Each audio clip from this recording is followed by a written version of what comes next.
Hello everyone, it's me, Melissa. You can call me Mel kung trip nyo, or Lizel, pangalan ko dito sa bahay. So, welcome back to my YouTube channel. So, for today po, we will discuss po about dito sa babasahin kong poetry. Hindi ko na rin po mapigilang i-content ito dahil ito po talagang relate sa akin. Sige, babasahin ko po siya, then i-discuss ko po sa inyo. Okay, ito.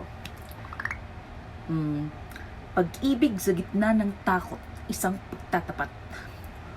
Gustuhin ko man na sagutin ka, maging tayo na, sa bawat sandali kasama. Ngunit sa likod ng lahat ng ito, may takot, isang takot na hindi basta-basta na mabura, hindi basta mawala. Nakikita kita at sa bawat tingin mo, puso ko'y lumalaban, humihiling nangangarap na maging ikaw at ako. Ngunit sa bawat sandali, pumipikit ng mga mata ko. Nakikita ko ang mga anino ng takot na tila walang katapusan. Ayoko din mahuli tulad ng ipinanood ko sa isang teleserye, ang kwento ni Apple na ginampanan ni Kim Chu sa MMK. Ang bawat eksena'y tila nagpapaalala na ang pagmamahal ay may kasamang sakripisyo, may kasamang luha at dusa. Sa gitna ng pagnanasa na maging tayo, ay naroroon ang pag-alinlangan na tila hindi maitatago.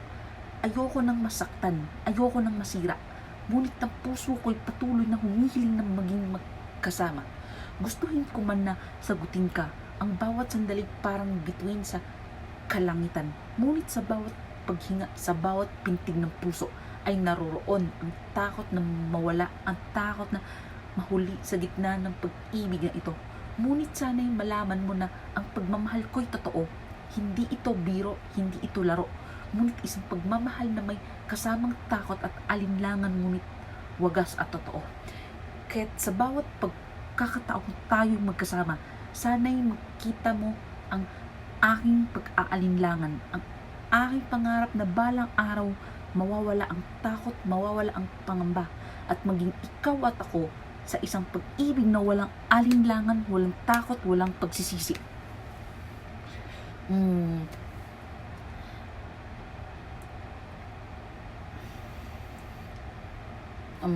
So actually po, biglaan po kasi na inaccept ko na yung love nung nakaka-chat ko sa Scoot. Pero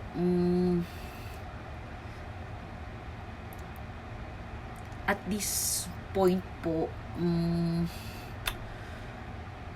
ano po kasi yun eh,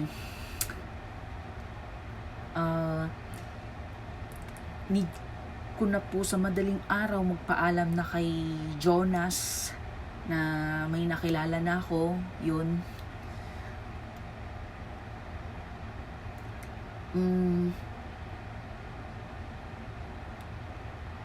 Ito pong sa nabasa kong book poetry,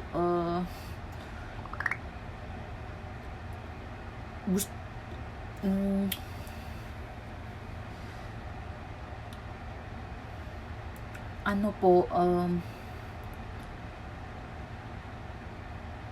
ganito po yung nararamdaman ko na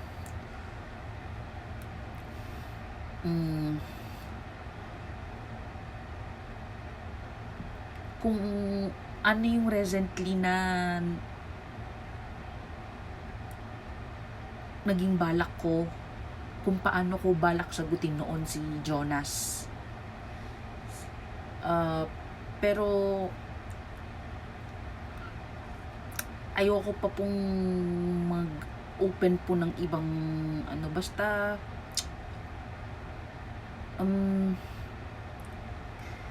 yung sa part po dito na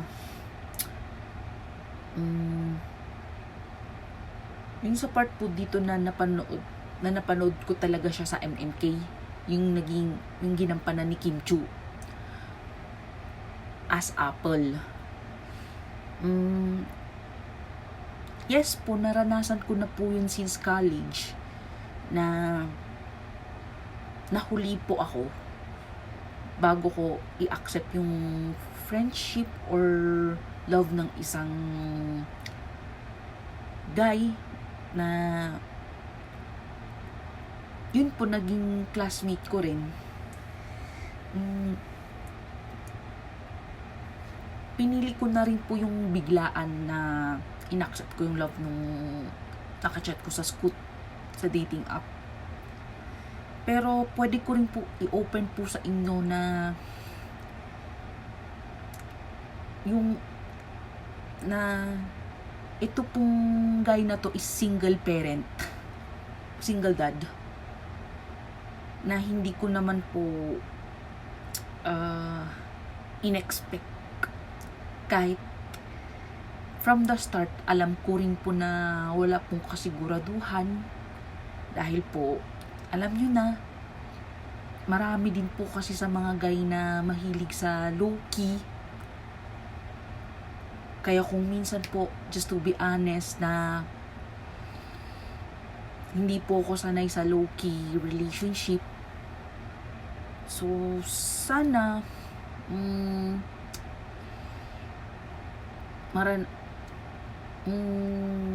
gusto ko pa maranasan yung alukin na picture tayo, ganito.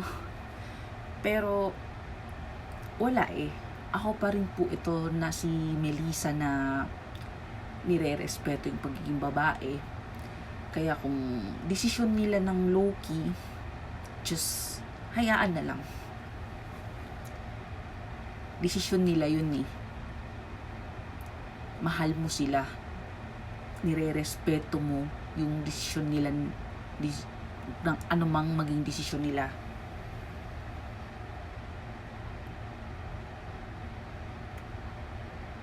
Parang pareho din po sa napanood ko na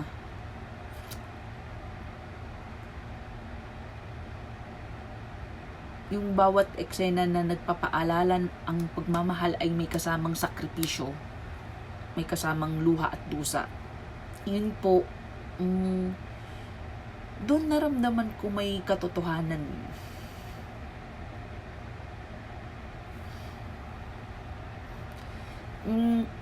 Kasi po, yung napanood ko sa MMK, ginampanan nila King Chu ni Edgar Allan. Yung si Edgar Allan po na yung role na buntisan niya po yung